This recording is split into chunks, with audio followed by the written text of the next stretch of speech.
Hi, and welcome to our webinar today on case law update regarding bifurcation and zero down Chapter 7. I'm Dan Garrison from Fresh Start Funding. And I'm Matt Hartley, also from Fresh Start Funding.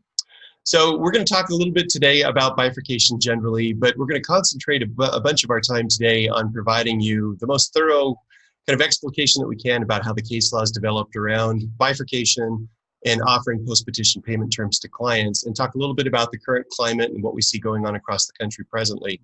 But before we do that, let me handle a little bit of housekeeping. Those of you who are familiar with Zoom will know that there is both a Q&A and a chat function that you can access. We will take questions at the end of our presentation by using the Q&A function. So if you drop down to your toolbar and click on that, you're welcome to type in questions in advance as they occur to you, and we'll try and save some time at the end for some Q&A. We won't be using the chat function though, so you can go ahead and ignore that. We will also be recording this and making it available on our website later if there's something that you want to go back to and listen to again. And we'll talk a little bit more about our contact information and things like that at the end of the presentation. Yep. So to start out with maybe just a little bit about the two of us. I'll start out giving you an introduction to Matt Hartley, my partner and friend. Matt's an attorney with 27, 28 years of experience. I think you stop counting after 2 decades. Yeah, I know we've got well over 50 years between the two of us, so we ought to just say quarter century and leave it at that. Matt graduated from Northwestern Law School. He went to work in big law for a number of years, practicing transactional law, particularly real estate and complex financing transactions. And then he kind of followed his entrepreneurial spirit after several years of practice and becoming a partner, and started working in the private lending space and was very successful there up through the boom and bust cycle of the Great Recession. Following the Great Recession, Matt decided to get involved in consumer bankruptcy, and within just a couple of years of opening his firm, had grown it to be the largest in the state of Arizona and one of the bigger ones in the country. He was filing as many as 100 cases a month there for a good long stretch, and we'll talk a little bit about his origin story and how it relates to Fresh Start Funding here a bit in the presentation too. But Matt really is the been there, done that guy when it comes to bifurcation, because he was a pioneer in the practice in his own firm and has brought that experience to bear here at Fresh Start Funding. Yeah, well, thanks, Dan. So Dan's background is actually similar to mine in that he went to law school. He's a little different from me in that he was one of the guys in the front row who was raising his hand for the coif and law review. But Dan clerked for a federal judge, went the big firm route as well, was a partner, really practiced pretty much exclusively bankruptcy, I guess. But Dan has also been involved on the business side, has run some companies, and has had a lot of success as well. He is a recognized national litigator. He speaks on topics throughout the country, most recently, in recent years, really on bifurcation, but has spoken on lots of different topics and published various articles. So he has a great background as well. So let's talk a little bit about Fresh Start Funding. So, the story of why we started Fresh Start Funding is really a product of Matt recognizing a gap in the market when he was still practicing and dealing with debtors. So Matt, maybe you could tell a little bit about your experience. Yeah, so I started my practice. I didn't start it before the Great Recession, but shortly after, and there was lots of cases to file. It was pretty easy to get clients. But as there started to be less and less filings, it got very competitive. Prices started dropping. We call it the price wars. Arizona was really pretty brutal. Law firms were closing. They've been doing quite a bit of bankruptcy work.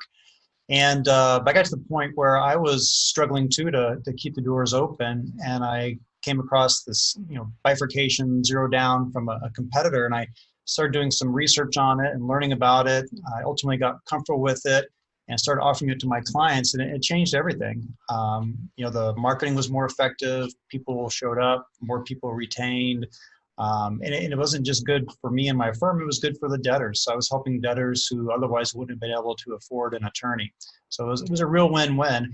And so we decided, the need wasn't just here in Arizona, the need was across the country. So we rolled out Fresh Start Funding, and we're actually now at this point, we're in over 40 states. We have well north of 200 law firms signed up with us, and we're growing very, very quickly. And the whole point of that, though, is we're helping more debtors and we're helping more attorneys.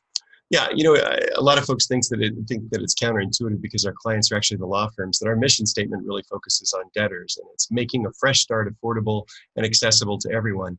And, really this company and the practice of bifurcation is geared towards a gap in the system that's existed for quite a long time. And Matt touched on this. It's the idea that people are literally too broke to go bankrupt. And we'll talk a little bit more about sort of the plight of debtors and how bifurcation and post-petition payment terms really changes the game for them. But really, our company is about addressing a fundamental problem with the system, which is that folks can't afford to hire an attorney. They don't fare well in the system without an attorney.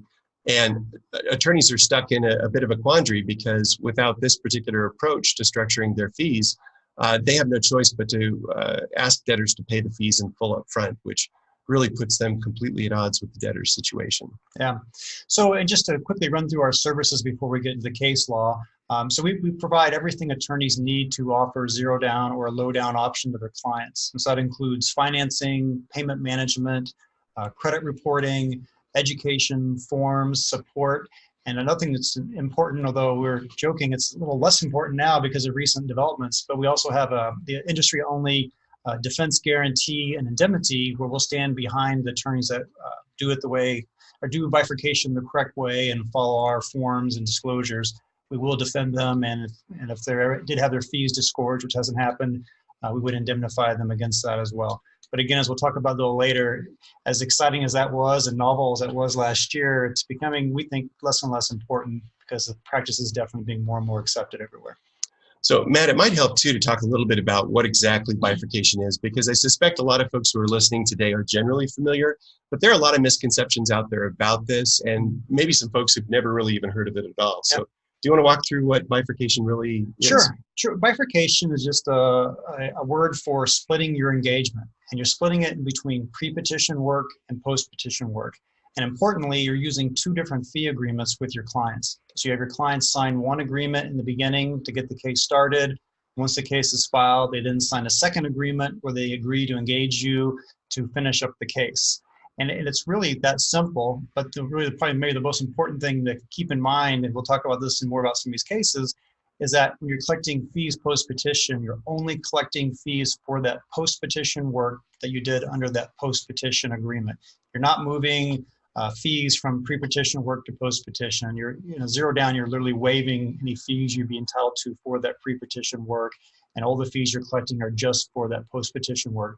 And we have ways to help attorneys make sure that they're pushing as much work as possible post-petition, and also can calculate, make sure their fees are reasonable under Section 329. Yeah, and I think it's really important to note here too, before we get into the weeds with the process, that this by no means should suggest to anyone that you're filing cases without doing the normal diligence that you would with your client to make sure that they qualify for Chapter 7, that it's in their best interests, and that there aren't landmines lurking out there that'll cause you and them problems after the case is filed. And we'll talk a little bit more about those nuts and bolts as we walk through the case law. Yep. Why don't you talk a little more then about the problems in the system? Sure. There's a lot of data on that. Yeah, so, intermittently there is a think tank or a work group called the Consumer Bankruptcy Project that kind of assembles to take a look at the system and see how it's working for debtors and attorneys and other constituencies. And this Consumer Bankruptcy Project just culminated a multi-year study last year and published their findings in a couple of different articles in the Cal Law Review and in the Notre Dame Law Review. The principal article that we talk about is one that talks about the sweat box. And the sweat box is a metaphor that they coined to talk about the circumstances that they are languishing in, debtors are languishing in before they file bankruptcy. And essentially what they concluded is that debtors are languishing longer than ever before filing bankruptcy. They're losing homes, they're going without necessities like adequate food and medical care. There are a lot of family and relationship issues that are being caused as a result of it. These folks are expending what little savings, including qualified retirement savings that they may have. They are often incurring more debt, and they're consequently arriving in bankruptcy less able to actually get a fresh start, because as the investigators of the CPB noted, merely getting a discharge in a bankruptcy is only a piece of the equation. They need to have at least some basis for kind of, restarting their financial life and moving on in a productive way.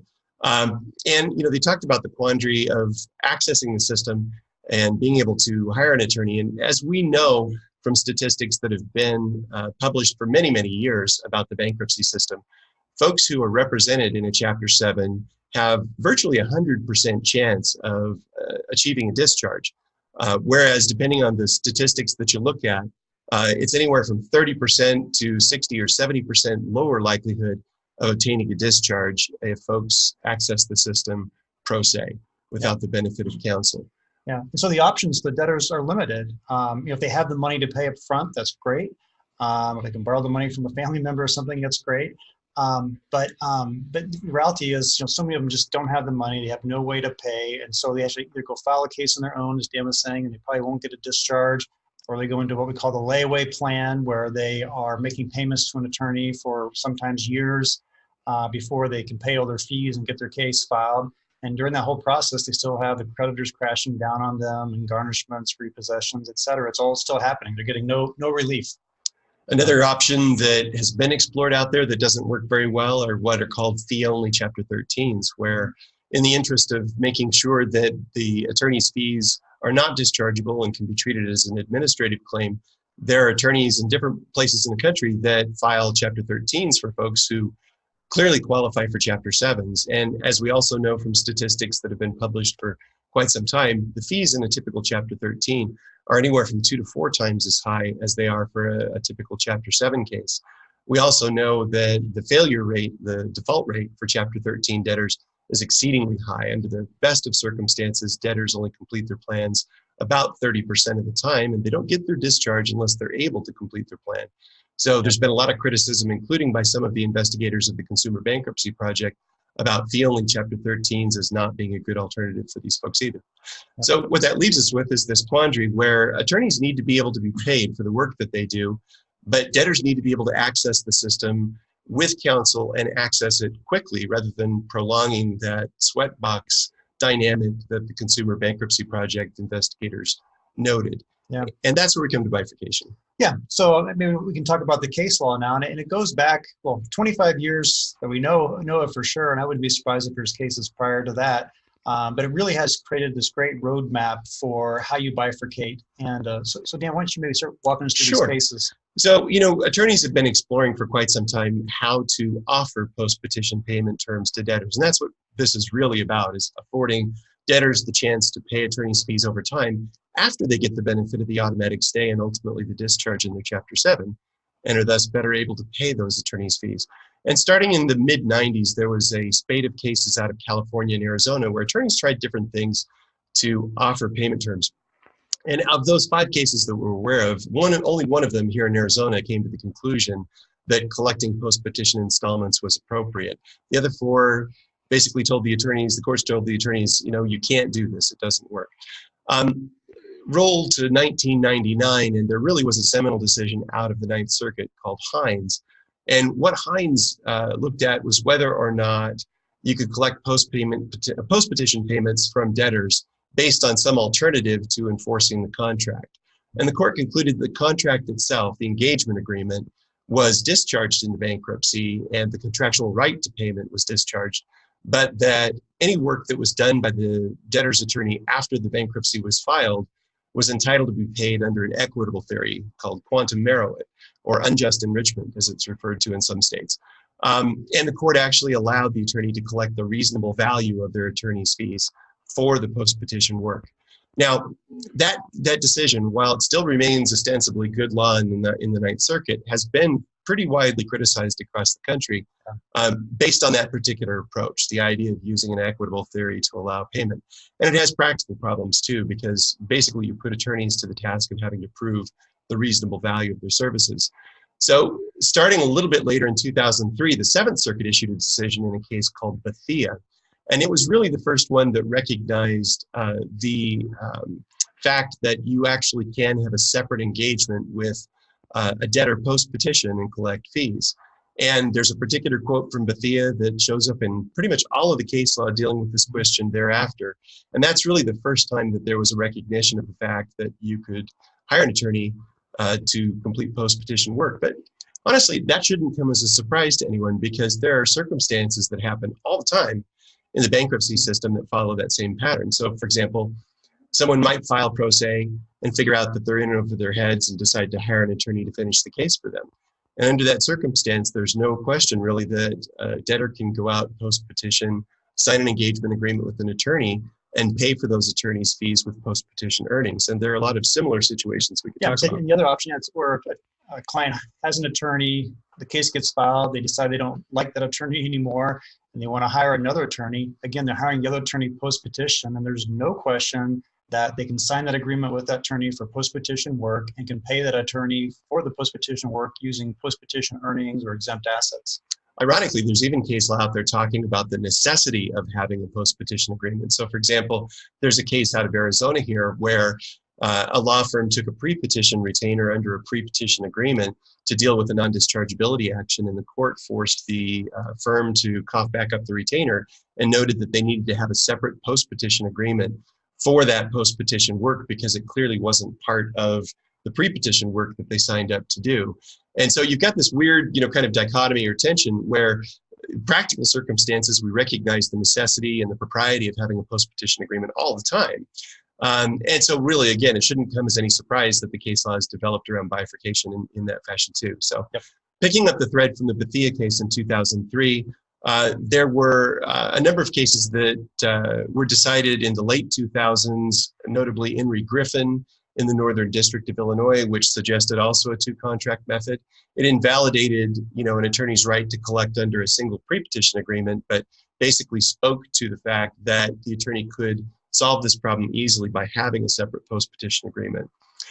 Case out of Eastern District of Pennsylvania in 2008 called Inree Mansfield that involved another adaptation that became common in certain parts of the country 10 to 15 years ago, and that's something called a straddle agreement.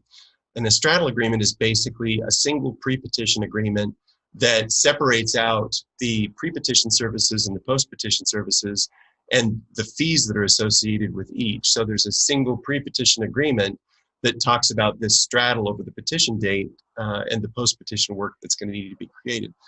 And, there are courts out there that still recognize the propriety of using straddle agreements.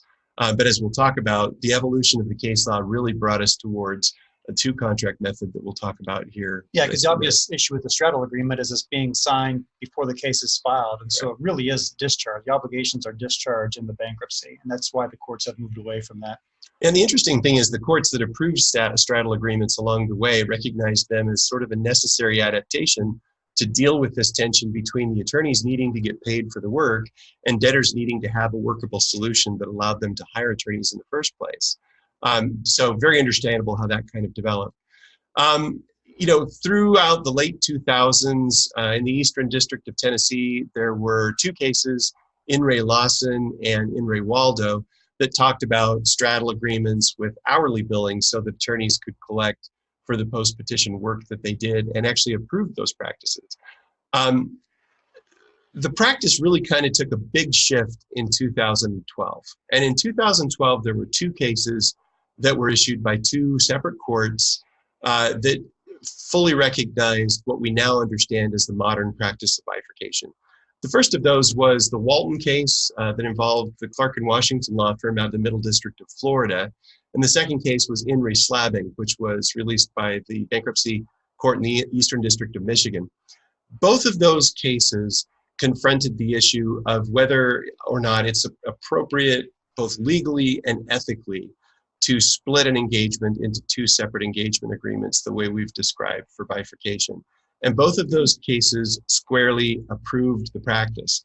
And in particular, the Slabbing decision did a very thorough job of walking through the ethical rules, and they were the ethical rules applicable in Michigan, but we've looked through them and they follow the model rules, as most states do, very closely, and talked about the ethical propriety of informed consent from the client and adequate disclosure and so forth, and concluded that it was perfectly appropriate for an attorney to enter into one pre-petition agreement to accomplish essentially a skeleton or rush filing, and then a separate post-petition agreement in order to offer payment terms to the client for the post-petition work that was being done. Yeah, and then after those cases, which followed Athiya and the other cases as well, it Zero Down really just started booming across the country. It was really adopted by the bigger firms more than the small firms, but it really started getting a strong foothold in a lot of locations.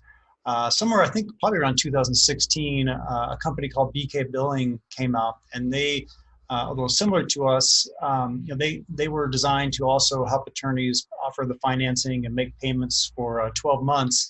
But a couple things that came out of the BK billing work, which wasn't really great, was that they were doing factoring, and factoring in most states is considered a violation of ethical rules, mostly because of the fee sharing aspect, but for other reasons too. It has been blessed in Utah, but most states have rejected it. And then also they didn't do a great job, or maybe they just relied on the attorneys to do their own disclosures. And I think a lot of attorneys didn't appreciate the 25 years of case law and what they needed to do. And so many of the attorneys weren't making disclosures to the court about the financing and the post-petition payments, weren't necessarily doing good disclosures to the clients and getting their informed consent. And so it did result in some attorneys getting into some trouble that were doing zero down or low down and bifurcating their engagements. A couple of cases, there's two really that get cited, we hear about quite a bit. One is In re Grimmett that came out of Idaho. It's an interesting case. I mean, this attorney deserved to have his fees disgorged. He did a lot of bad things. He did the sort of the classic things of not doing good disclosures. He did a single agreement instead of two agreements. But what I think really got him in the hot seat is he sent, I believe, both an email and letter to his client, telling his client that if they didn't pay, he was going to revoke get their discharge revoked. And obviously, attorney can't revoke any discharge, and you sure as heck don't want to be threatening that. That letter ultimately got in front of the judge. Judge, rightfully so, did not like it, and ultimately the attorney got in quite a bit of trouble. But what's interesting in that case, though, it doesn't say you cannot bifurcate, even though I've heard some U.S. trustees reference it as, oh, you can't bifurcate based on in re Grimmett. It doesn't say that at all. In fact, it goes out of its way to say they weren't even addressing bifurcation. The ruling was just based on the other bad actions of the attorney. And the second one was In re Wright, 2018 case in Oklahoma. And again, it was one where there was unreasonable fees, no disclosures. Again, the case does not say you cannot bifurcate. It just says the things that we all say is you have to have reasonable fees and you have to do proper disclosures. And then there's a few other U.S. trustee actions. Yeah, and really kind of backtracking to 2012, I mean, a pattern really clearly began to emerge in the case law. So in Walton and Slabbing, the court approved the structure, but went out of its way to address the issues or concerns that were important in its analysis. And they included making adequate disclosures to your client in order to obtain informed consent, making adequate disclosures to the court in your Rule 2016B or Form B2030 disclosure, charging reasonable fees, because you've still, under any circumstances, got to meet Section 329's reasonability requirement.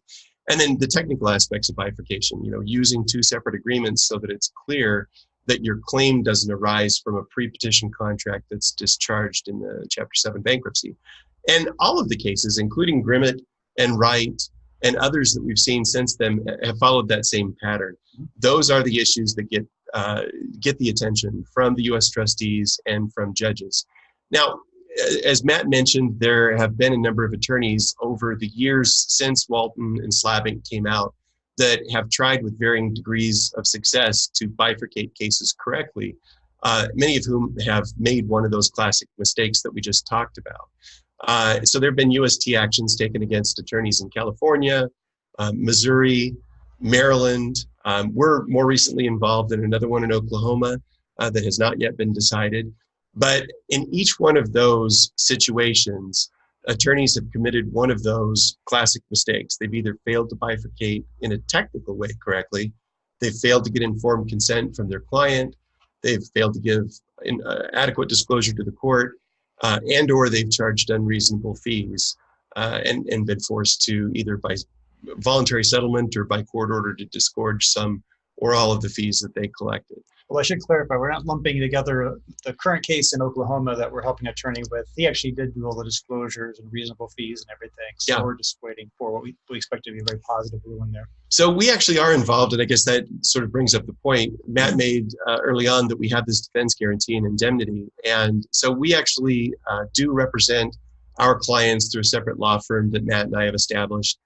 When U.S. trustees ask questions about the practice or when judges raise questions about the practice. So, for example, we had a judge in the Southern District of Texas in Brownsville who sua sponte issued a status conference order and directed debtors counsel and the debtor to show up to explain the two contract process that they'd utilized in the case. And so we filed a brief on behalf of that attorney, and I flew down there, appeared before the judge. We talked about the process, and the punchline there was that Judge Rodriguez in the Southern District of Texas said that he found the two contract process to be acceptable, and there wasn't any problem in the case. And we're having interactions with trustees and judges across the country that are falling more in line with that pattern now. And I think it's particularly because of some really recent developments that have happened that we want to spend a little bit more time talking about. Yeah, so let's talk now about, we saw the great case law, we saw the problems some attorneys were having, and we really wanted to step in and make sure people were analyzing these cases correctly. So we call it the three-legged stool that is played out. And maybe I'll let Dan talk about it since he was very instrumental in what happened there. Sure. So, we decided to take what we had learned, what Matt had learned in practice, and the research that we had done around bifurcation. And we published our first article on bifurcation in the ABI Journal back in June of 2018, and tried to just paint this picture of the roadmap that we saw throughout the case law of how bifurcation could be done legally and ethically, and really addressed these problems that we saw with, the sweat box dynamic that debtors were living through, the difficulty that they were having in accessing the system with counsel, and really that fundamental disconnect of the traditional system that it asks folks at their highest point of financial distress to come up with a significant amount of money to pay their attorney before they can get any relief. And so that article really started changing the conversation throughout the country, and we were very gratified in April of 2019 that one of the BK billing attorneys who'd gotten into some hot water with the U.S. trustee fought the thing through, made the right arguments, and really had done everything correctly. And that generated a decision out of the bankruptcy court in Utah from Judge Anderson called Hazlett.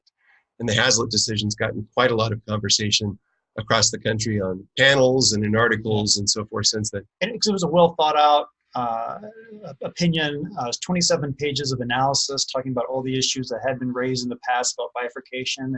And with every issue, the judge said that was good.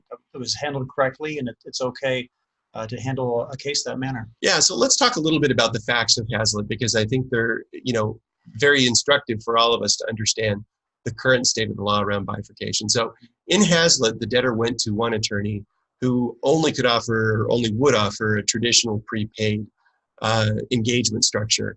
And they wanted to charge $1,200 for the bankruptcy case. And the debtor simply didn't have that or couldn't see how they'd come up with it. So they met with a second attorney, and that attorney offered a zero down solution that had post-petition payment terms and offered to represent the debtor for $2,400, so roughly twice as much, and that included the filing fee, so it was a little less than twice as much in fees, but still quite a lot more. And the debtor, recognizing that they couldn't possibly come up with the money and access the system and get the relief that they needed as quickly as they'd like, hired the second attorney. U.S. trustee raised questions about that, ultimately filed a motion to disgorge and to look at the reasonability of the fees and so forth. And that got litigated quite extensively in the Utah Bankruptcy Court. And what Judge Anderson out of Utah did is he walked through and first of all recognized the need, noted what we've talked about, that debtors are in more distress than ever before, that it's important for them to be able to access the system quickly, but it's also very important for them to be able to have the assistance of counsel so that their chance of success is so much higher, and talked about the tension that exists in the traditional system. Judge Anderson then walked through an analysis of the bankruptcy code and the ethical rules, including, notably, a local rule regarding what commonly gets called unbundling, or the notion of offering a limited scope engagement. And as Matt said, on each of the points, went through and said, look, the debtor understood what they were getting into and made a conscious choice to hire the attorney that was offering post-petition payment terms. And candidly, this attorney also offered a prepaid option as well at a slightly lower cost.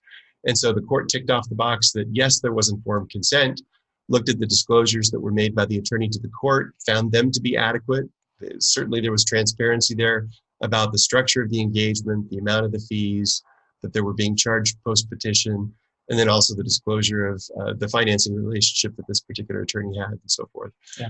And the judge also recognized on the fee side that it's the modified lodestar analysis that applies in all cases in terms of determining your fees. Because there have been arguments by U.S. trustees that and other areas where, well, you're charging X amount of dollars when it doesn't involve post-petition payments, but it's X plus something, $500 or whatever, when you're collecting payments post-petition. And their argument was like, well, it's unreasonable to increase your fees just to collect payments post-petition. But that's not the right analysis. The right analysis is those fees you're collecting post-petition, are they reasonable under Section 329? And it's the lodestar analysis. So whatever those fees are, it doesn't necessarily matter what you were charging in other cases. Not that they want to be wildly different, I suppose. But it really is, are your fees reasonable based on your typical hourly rate, the amount of time you spent on the case, and a variety of other factors? Are those fees reasonable? Yeah, and it's an interesting twist when you're talking about a flat fee, because the typical lodestar analysis, say in a Chapter 11 case, focuses on the number of hours that were spent, the value given to the estate, and the normal hourly rate of attorneys. And in a prepaid or a flat fee situation, either one, what you've got to do is you've got to figure out what is a reasonable flat fee, anticipating the things that you might have to do in the case, and recognizing some cases are simple, some cases are complicated. But if you're going to have a standard flat fee for the case, it's got to be kind of in that middle range that represents a reasonable, projection of what a typical Chapter 7 engagement would cost if you were doing it on an hourly basis. And it's very interesting to us, and I'm sure will be to those of you who haven't thought about it in these terms, to look at what a typical Chapter 7 flat fee in a traditional prepaid structure actually yields as far as an effective hourly rate. Because what we've found talking to attorneys across the country is that their effective hourly rate in Chapter 7 cases is vastly lower than it is for other types of consumer law that they practice. So national statistics tell us that the average Chapter 7 fee across the country is $1,100 or $1,200. And they also tell us that the average amount of time that's spent on a Chapter 7 case is 10 to 12 hours. And you do the quick math and realize that attorneys are commonly charging at or even sometimes well below $100 an hour for a Chapter 7 case, where those same attorneys might be doing divorces or estate planning or workers' comp or something like that for $200, $250, $300 an hour or more, which begs the question, why would $100 an hour, be considered reasonable in the bankruptcy context when those same types of consumers are regularly hiring these attorneys for much higher hourly fees? And really the reason that that's happening is the commoditization of Chapter 7 attorneys in the prepaid fee structure. And what the Hazlett decision recognized, as Matt noted, is that you need to simply look at the post-petition fee and look at what a normal hourly rate would be. And the attorney in Hazlett did a very good job of illustrating to the court that they had analyzed that issue and that the $2,400 fee that they were charging was well within what an hourly projection of the time spent on the case would have been. Yeah, and again, that's something we help our attorneys with in determining what those numbers are and what a reasonable fee is in the case. So yeah, a lot of help for that. So we mentioned this unbundling concern too, and that's actually a question that we get a lot from attorneys across the country, and the Hazlett decision does a very good job of analyzing this issue. So let me walk through that real quickly. As a fundamental baseline, the ethical rules talk about entering into limited scope engagements with clients as just a product of informed consent. Does the debtor understand the options that they have? Are they making an intelligent choice in deciding to hire an attorney to do less than all of the work that might be needed in a particular type of engagement? Now, as it happens in Chapter 7, there are commonly local rules in different districts around the country that kind of implement that same notion, in the Chapter 7 context. And basically what these rules say is that if you're going to file a petition for someone as an attorney, you need to be prepared to provide a list of services that comprise what I think all of us would agree is a typical Chapter 7 engagement. Yep. And that you need to conspicuously note if you're not dealing with certain things like adversary proceedings or reaffirmations or contested stay relief matters, things like that. And one of the challenges that the U.S. trustee raised to the attorney in the Hazlett case was that this bifurcated process effectively amounted to unbundling or entering into a limited scope engagement. And so Judge Anderson in the Hazlett case really reduced this down to the appropriate practical kind of analysis, which is one that recognizes the fact that a debtor can choose at any time to limit the scope of an engagement simply by firing the attorney. And as I've spoken on panels across the country, I've used a hypothetical to kind of illustrate the point that if any of you were hired to file Chapter 7 under a traditional prepaid structure, and say you charged $2,000 for the case, and all you did was file the petition, and then the debtor, for whatever reason, decided to terminate your services, I don't think anyone would with a clear conscience, think they got to hold on to the full $2,000. They would expect to have to cough some of that back up. And that debtor could go on to hire a different attorney and pay them for the post-petition work, or really could even have a change of heart and rehire the first attorney to complete the work. What Judge Anderson focused on, and what we believe the proper perspective on this is that the attorney needs to be ready, willing, and able to provide the full range of services. They need to be conspicuously disclosed in the pre-petition agreement, and there needs to be a clear explanation that while I, the attorney, am here to represent you in the entire case, I'm only going to do these limited services under the first agreement. All the rest of the services will be provided to you under the post-petition agreement. And it's up to you, Mr. or Ms. Debtor, whether or not you want to come in and sign that post-petition agreement, or proceed pro se, or hire a different attorney to complete the case. Yeah. And the attorney in Hazlett had done a very good job of making those disclosures, and Judge Anderson properly concluded that even under their local rule, that it was perfectly appropriate to split the services into two agreements. You know, and we use an analogy from law school all the time to explain this a little bit better. Matt, you want to kind of walk through that? The bundle of sticks from real property. It's when they talk about all the interest in real property, they describe it as the bundle of sticks, and you can extract the pieces. But really, it's the same thing in understanding bifurcation versus unbundling. If you think of each of those sticks representing a piece of the services that you have to provide in a typical Chapter 7, and unbundling, if you have the whole bundle of sticks, I guess the unscrupulous attorney is taking some of those sticks, hiding them behind their back, or dropping them on the floor and saying, I'm going to do this for you, and this is the Chapter 7 I'm going to do. And that's really unbundling. You're just taking part of it, agreeing to do part of the services. But in bifurcation, you're taking that bundle of sticks and you're just splitting it. And so you have your pre-petition on one side and your post-petition in your other hand, and that you're representing them for all services. You're just breaking it out. This is my pre-petition work. This is my post-petition work. This is how much this costs. This is how much this costs. It's not unbundling. It's bifurcation.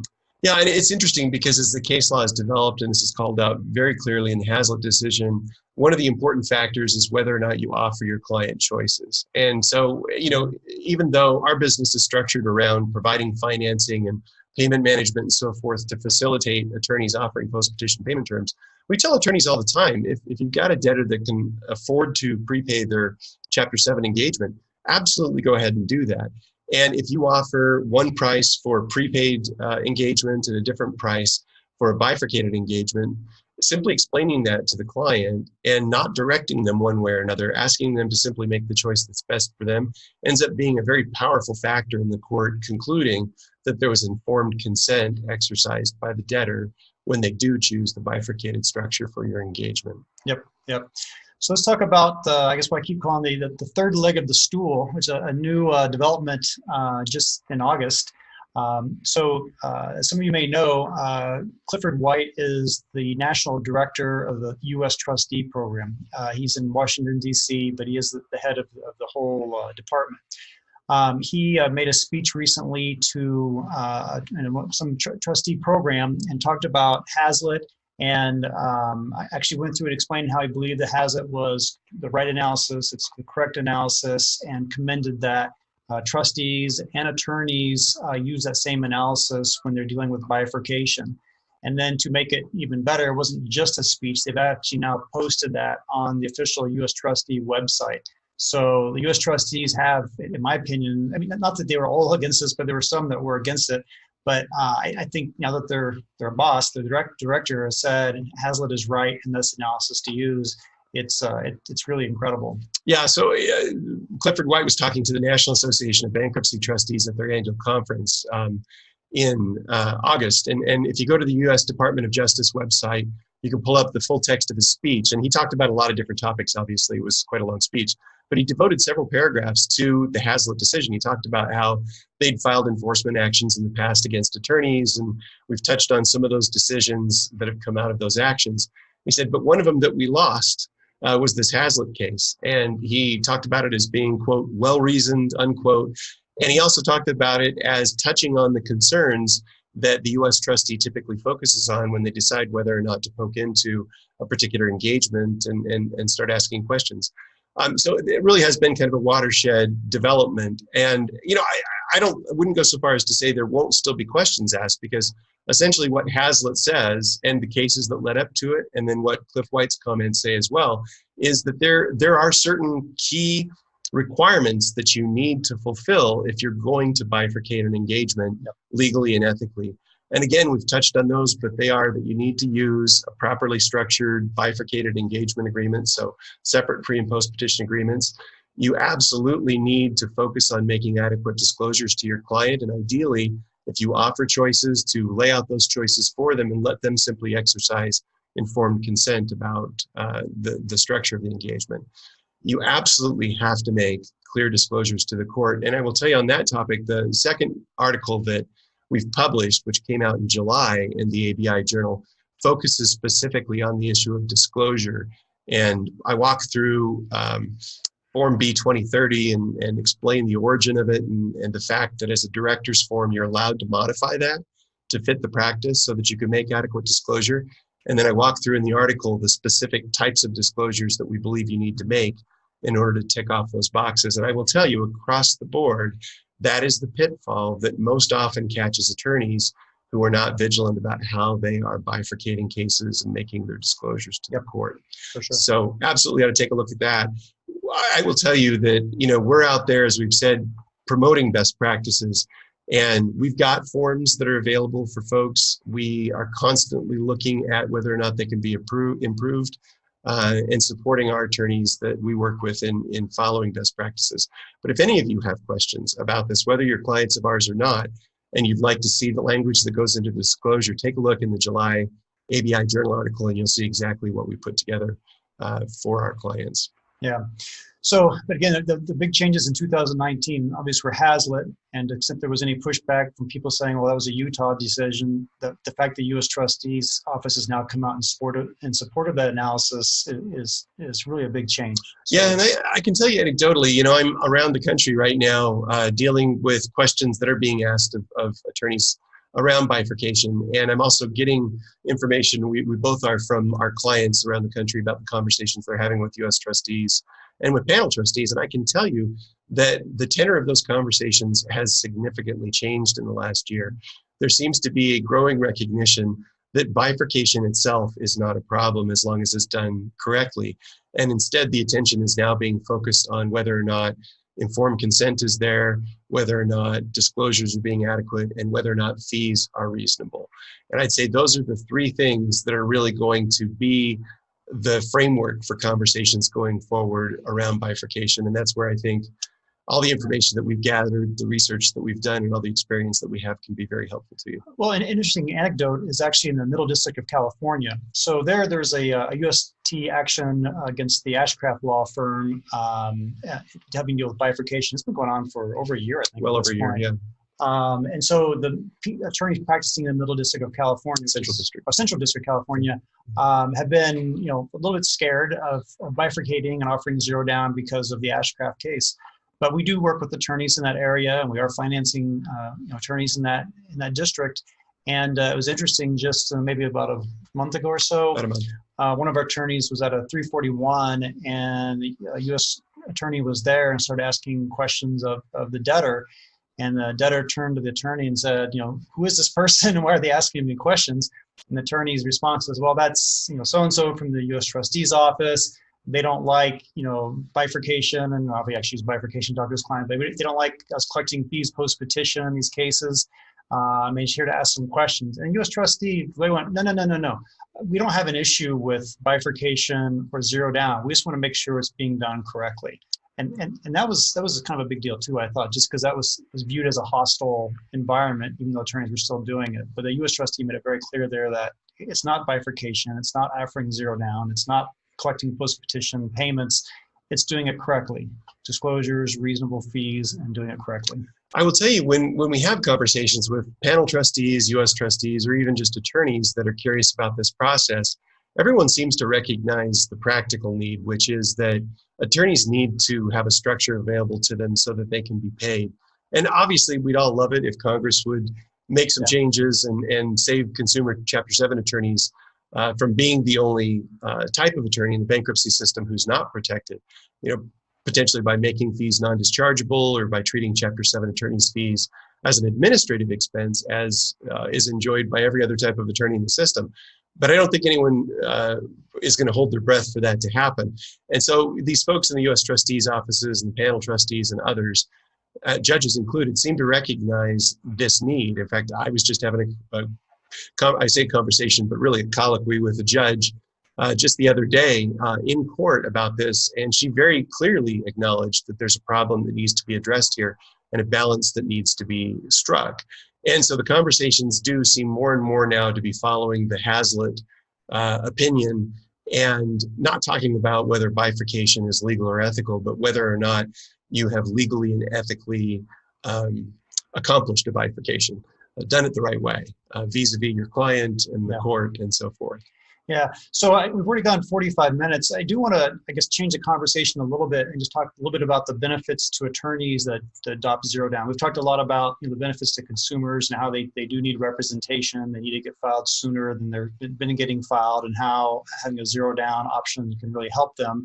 But the real world for most attorneys is that when clients come in and meet with you for that initial consultation, what we hear from most attorneys across the country is that they retain about half the people that come in the door. So if you had 10 potential clients coming in your door for consultations, you're going to 5 of them are going to retain you, another 5 are not. And either they're going to say, I'm sorry, I can't afford it, I don't have money, or often they'll just say, I got to go home and think about it.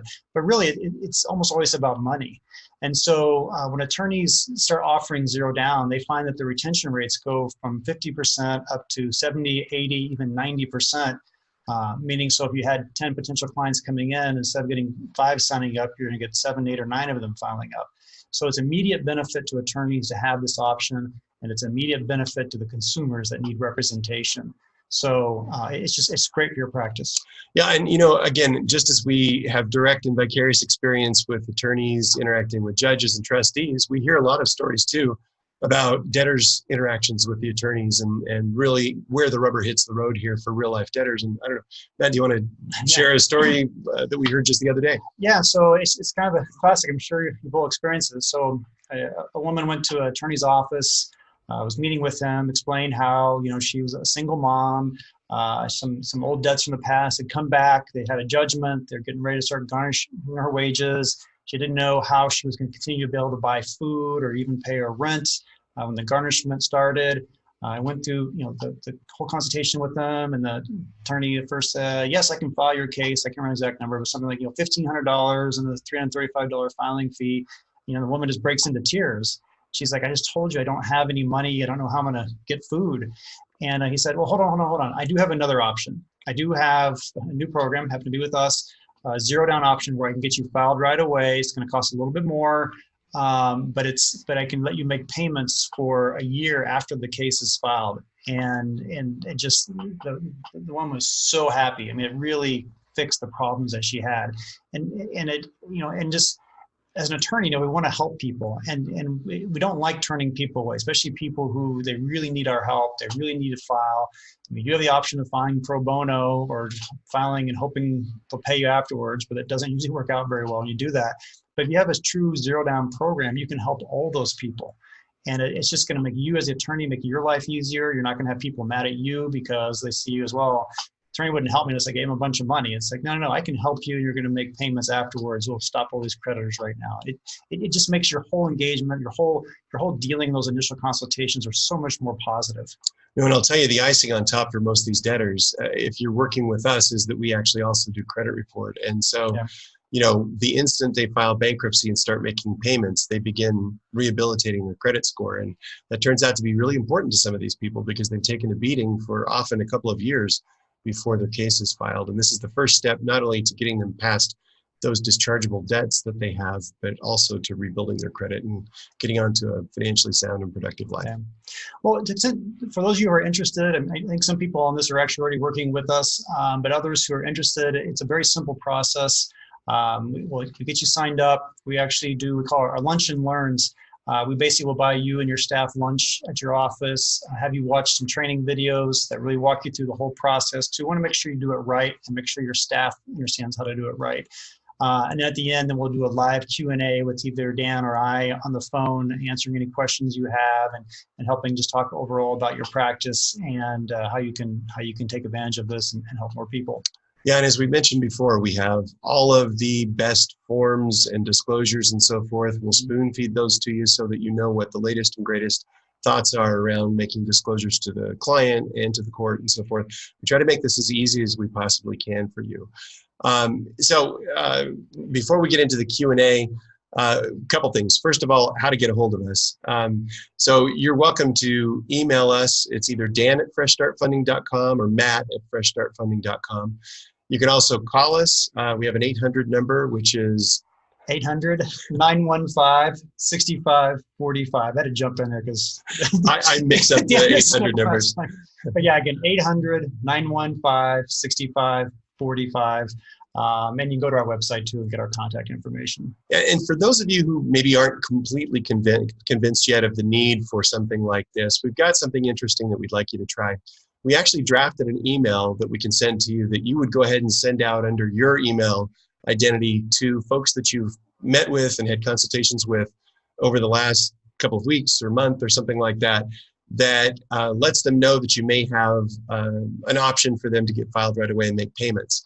And what we see across the board is that if you send that email out to 10 folks that you met with that didn't retain you, typically half of those folks are going to get back in touch with you and say, yeah, if you have an option like this, the problem really was money. I couldn't come up with the fee, couldn't see how that was even possible for me. And so, we're happy to provide that to you for you to kind of test the water and see, what kind of response you're likely to get from your particular client universe out there. Yeah, it can be a real shot in the arm for your firm. All right, so before we wrap up, I want to check and see if we've got any questions here. Let me take a look in the question queue. So we did have a question about a local rule that provides that you can't withdraw from a Chapter 7 case. So that actually is an example of the kind of rule I was talking about earlier vis-a-vis unbundling. There are variations on the rule, but some of the local rules do talk about it in terms of once you file a case, you have to seek court permission to withdraw. So one of the key disclosures that needs to be made, and in fact, I think this came up in the Hazlett decision, was the disclosure that even if they don't come in and sign the post-petition engagement agreement, you acknowledge and agree that you're going to have to continue representing them until and unless the court allows you to withdraw. Yep. So Judge Anderson in the Hazlett decision covers this real well. If you have any more questions about that, that would be a good resource for you. Yep. Great. Well, I think that's it. So we appreciate your time. We're here to help, and even attorneys that decide they don't need help with financing and payment management and credit reporting, we're still happy to share our forms with you because we want to make sure everybody's doing it the right way. All right. Thanks for your time this afternoon, and hopefully we will talk to you soon. Thanks.